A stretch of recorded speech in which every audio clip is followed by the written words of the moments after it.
ওফো, অনেকটা দেরি হয়ে গেল। বাবা বলছি, আমি না আপনার গাড়িটা নিয়ে যাচ্ছি। হ্যাঁ, আর মেঘা বলছি আমাকে 500 টাকা অনলাইন করে দাও না, আমি গাড়িতে তেল ভরে নেবো। চাবিটা এখানে রাখো। নিজেকে নবাব ভাবো নাকি? মানে? মানে চুপচাপ গাড়ির চাবিটা টেবিলে রাখো। মুখ দেখছো কি? কানে কথা যায় না? বললাম তো টেবিলে চাবিটা রাখো। কিন্তু বাবা, আমার ইন্টারভিউ আছে, খুব জরুরি। আরে ইন্টারভিউ আছে তো বাসে বা অটো যাও, গাড়ি নেওয়ার কি আছে? এ গাড়ির দাম জানো কত? 20 লাখ টাকা। 20 লাখ টাকা কখনো তুমি চোখে দেখেছো? আর গাড়িটা যদি কিছু হয়ে যায় সারানোর ক্ষমতা আছে তোমার? সেই টাকাও তো নেই। শখ কত, গাড়ি নিয়ে যাবে আবার। চাবিটা রাখো আর বাসে চলে যাও। মেঘা, তোমার সামনে বাবা আমার সঙ্গে এরকম ভাবে কথা বলছে আর তুমি চুপচাপ শুনছো, কিছু বলবে না? আমি আবার কি বলবো? বাবা তো ঠিকই বলছে, তুমি ইন্টারভিউ দিতে যাচ্ছ, তার জন্য তো এত দামি গাড়ি নিয়ে যাওয়ার কোনো প্রয়োজন নেই। বাস বা অটোতে গেলে 10-20 টাকাতে কাজ হয়ে যাবে, উল্টে তেলের টাকাটা বেঁচে যাবে। আরে তুমি যদি গাড়ি নিয়ে যাও আর আমাদের যদি কোথাও যাওয়ার প্রয়োজন হয়, তখন আমরা কি করে যাব?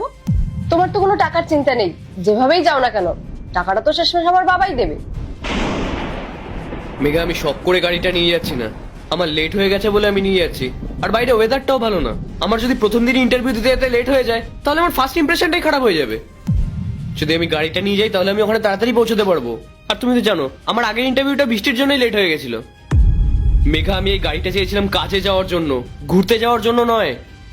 রাহুল, বৃষ্টির জন্য যদি ইন্টারভিউ দিতে না পারো তো রেনকোট কিনে নিতে পারতে। এসব ন্যাকামি আমার একদম পছন্দ নয়। আমি ভালো করেই জানি ইন্টারভিউর নাম করে তুমি বন্ধুদের সঙ্গে গাড়ি নিয়ে ঘুরতে যাবে। আমাকে তুমি এত বোকা ভেবেছো না? বাবা, আপনি আমাকে এরকম ভাবে বলছেন কেন? আমার অটোতে যেতে কোনো সমস্যা নেই, বাড়ি থেকে অফিস অনেকটা ডিস্টেন্স, আর আমি যদি অটো করে যাই তাতেও 300 টাকা লাগবে, আর যদি ক্যাব বুক করে যাই 500 টাকা লাগবে। আর আমি যদি বাড়ির গাড়ি নিয়ে যাই তাহলে আমার 200 টাকার তেল ভরলে হয়ে যাবে। আর আপনি তো জানেন সবকিছুর ভাড়া বেড়ে গেছে। আচ্ছা, আমি কিছুতেই বুঝলাম না 200 টাকার তেলের জন্য তুমি 500 টাকা মেঘার কাছে কেন চাই? বাকি 300 টাকা কি পকেটে ভরার ফন্দি? ও ধরা পড়ে গেলে? আমার এই মেয়েটাকে সহজ সরল ভেবে এইভাবে তুমি টাকা নিচ্ছ, আমি ঠিক ধরে ফেলেছি। ইন্টারভিউর নাম করে আমার মেয়ের থেকে টাকা নিয়ে বাইরে বন্ধু বান্ধবদের সঙ্গে মস্তি করে বেড়াচ্ছ। মেঘা, তুমি এখনো চুপ করে থাকবে? তুমি এখনো বাবাকে কিছু বলবে না? কি বলবো আমি? বাবা তো একদম ঠিকই বলছে। তুমি কি ভেবেছো আমি কিছু জানি না? 500 টাকায় যখন খরচা হবে তাহলে তুমি ক্যাব বুক করে চলে যাও। আজব তো, তুমি কবে থেকে টাকার চিন্তা করলে? যেই টাকায় খরচা হোক না কেন সেটা তো বাবা দেবে। তোমার তো একটা টাকা উপার্জন করারও ক্ষমতা নেই, সমাজে আমাদের মান সম্মানটা পুরো ডুবিয়ে রেখে দিয়েছো। তোমার লজ্জা করে না এভাবে ঘর জামাই হয়ে থাকতে? মেঘা, আজকে তুমিও এই কথাটা বললে? তুমিও খুব ভালো করে জানো আমার ওই বাড়িতে ঘর জামাই হয়ে থাকার কোনো শখ নেই। মেঘা, তুমি ভুলে যাচ্ছ আমার নিজের বাড়ি আছে, সেখানে আমার নিজস্ব কাজও ছিল। আমি শুধুমাত্র তোমার কথায় এই শহরে এসেছি আর এসে স্ট্রাগল করছি। আর এখন তোমরা বাবা মেয়ে মিলে প্রতিটা পদে পদে আমাকে অপমান করছো। আর মেঘা, আমি তো বসে বসে খাই না, আমি যখন যে কাজ পাই তখন সেই কাজটা করি। ইনফ্যাক্ট তোমাদেরকে বাড়ির কাজেও আমি সাহায্য করি। আমি বাধ্য হয়ে এখানে আছি বলে তুমি আমাকে এরকম ভাবে বলছো?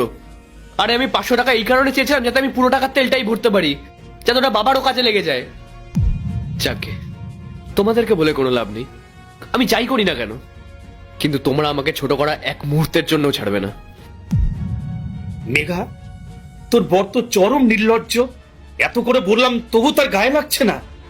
দেখ, এত অপমানের পরেও চাবিটা হাতে নিয়ে দাঁড়িয়ে আছে, বড়দের সম্মান দিতেও জানে না।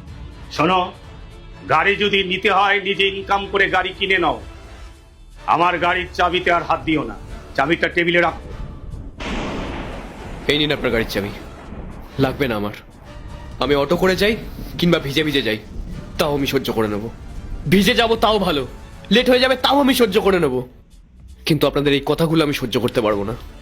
যেখানে আমার কোনো সম্মান নেই সেখানে আমি থাকতে পারবো না। আরে আমিও তো মানুষ, আমারও তো খারাপ লাগে। আমি হাঁপিয়ে উঠেছি এই অপমান সহ্য করতে করতে। ভাবতাম আপনি আমার গুরুজন, আমার বাবার মতো। আর মেঘা, ওর হয়তো মাথা গরম তাই এগুলো বলে ফেলে, কিন্তু না, আপনাদের মানসিকতাটাই হচ্ছে মানুষকে ছোট করা। আর মেঘা, আমি তোমাকে ভালোবেসে আমার বাবা মাকে ছেড়ে শুধুমাত্র এখানে এই কারণে পড়ে আছি তোমার এই অপমানগুলো শোনার জন্য। যেভাবে গাড়ির চাবিটা তুমি ছুঁড়ে ফেলে দিলে, মনে রেখো আর কোনোদিন এই গাড়ির চাবি তুমি হাতে দেবে না। নেব না। আর একটা কথা, এই বাড়িতে আমি সেদিনকেই ফিরে আসবো যেদিনকে আমার হাতে একটা চাকরি থাকবে, তার আগে না। আর মেঘা, যদি আমার ফিরতে দেরি হয় তাহলে আর আমার জন্য অপেক্ষা করো না।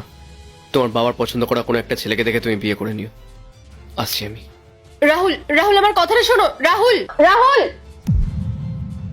থাক মা, ওকে আর ডাকার দরকার নেই।